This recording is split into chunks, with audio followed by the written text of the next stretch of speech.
बिस्मिल्लाहिर्रहमानिर्रहीम अस्सलाम वालेकुम। अब जंगों का स्टाइल मुकम्मल तौर पर बदल चुका है। आपको कुछ अर्सा पहले हकीकत टीवी ने वीडियो बनाकर दी थी जो कि अमेरिकन सिक्योरिटी डिपार्टमेंट की जानिब से एक रिपोर्ट जिसमें कहा गया था कि चाइना इलेक्ट्रोमैग्नेटिक पल्स वेपन इस्तेमाल कर सकता है और ये बड़ी खतरनाक उनके लिए रिपोर्ट थी क्योंकि पाकिस्तान इसका एक नज़ारा दिखा चुका है जब अभिनंदन यहाँ पर आए। इस पर हम डिस्कस कर चुके हैं, लेकिन अब सूरत हाल इतनी ज्यादा खतरनाक होने जा रही है।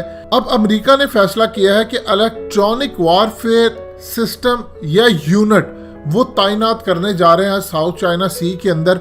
और इससे होगा क्या, आपको याद होगा कि कुछ अरसा पहले जब ईरान ने एक मिसाइल मारा था और वो मिसाइल जाकर यूक्रेन के जहाज को लग गया था, वो क्या हुआ था?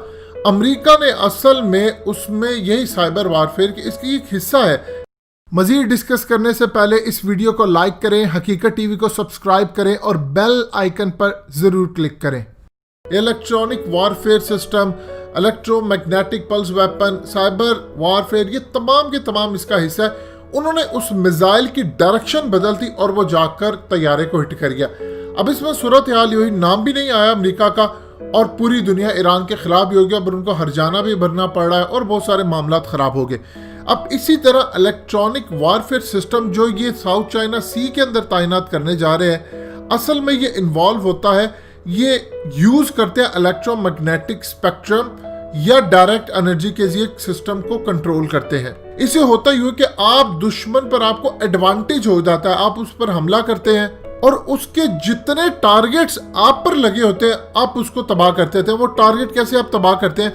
असल में जब इलेक्ट्रॉनिक वारफेयर यूनिट सिस्टम काम करता है, यानी EW जब आप अप्लाई करते हैं तो आप एयर से भी कर सकते हैं, सी से भी कर सकते हैं, लैंड से भी कर सकते हैं, इवन स्पेस से भी कर सकते हैं।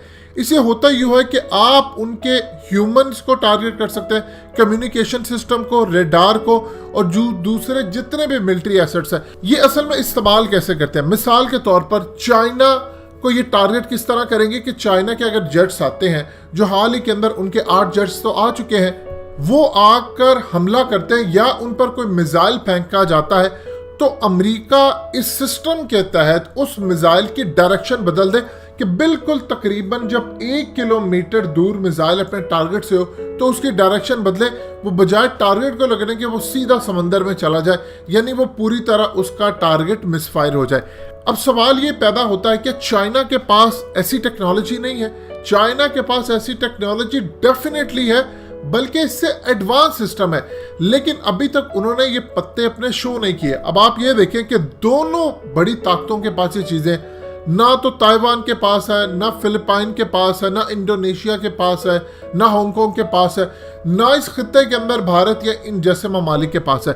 अब ये सारे के सारे कंधा इस्तेमाल करने जा रहे हैं अमेरिका का।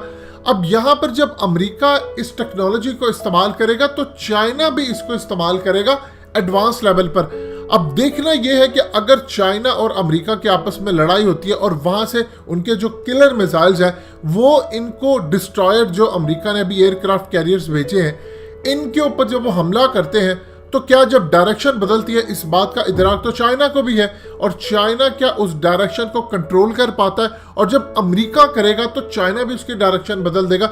यानी दोनों के पास इक्वल, या शायद चाइना के पास थोड़ी बेहतर टेक्नोलॉजी है, क्योंकि अभी तक जब जंग आज तक इस लेवल की कभी हुई नहीं दो बड़ी ताकतों के दरमियान। तो जब होगे तो अंदाजा हो जाएगा कि किसके पास कितनी टेक्नोलॉजी है, कौन किसके मिसाइल को पीछे कर सकता है, किसका रेडार सिस्टम जैम कर सकता है, किसका कम्युनिकेशन सिस्टम जैम कर सकता है। देखिए, पाकिस्तान की एक ज़बरदस्त खासियत है कि हमारे पास काफ़ी सारी टेक्नोलॉजी चाइना की मदद से आ चुकी है। हमारा कोलैब उनके साथ होता रहता है और अल्हम्दुलिल्लाह हमने दुनिया को कभी ये बात बताई नहीं।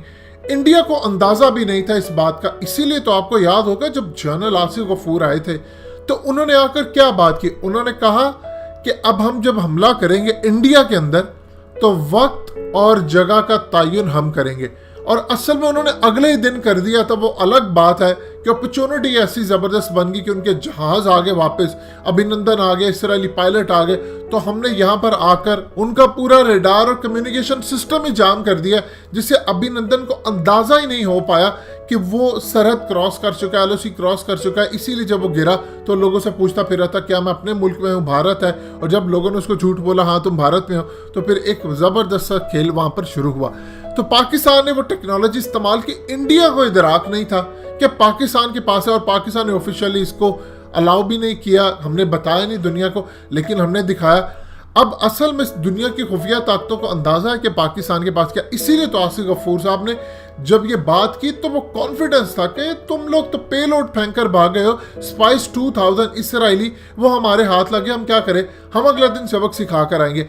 अगर याद रखिएगा उस दिन अभिनंदन ना आता या इसराइली या दूसरे पायलट ना उनके तैयारे वापस आते तो उस दिन हम यही क्लेम करते कि हम इंडिया के अंदर यहाँ बमबारी करके आए हैं और उस दिन हम बताते।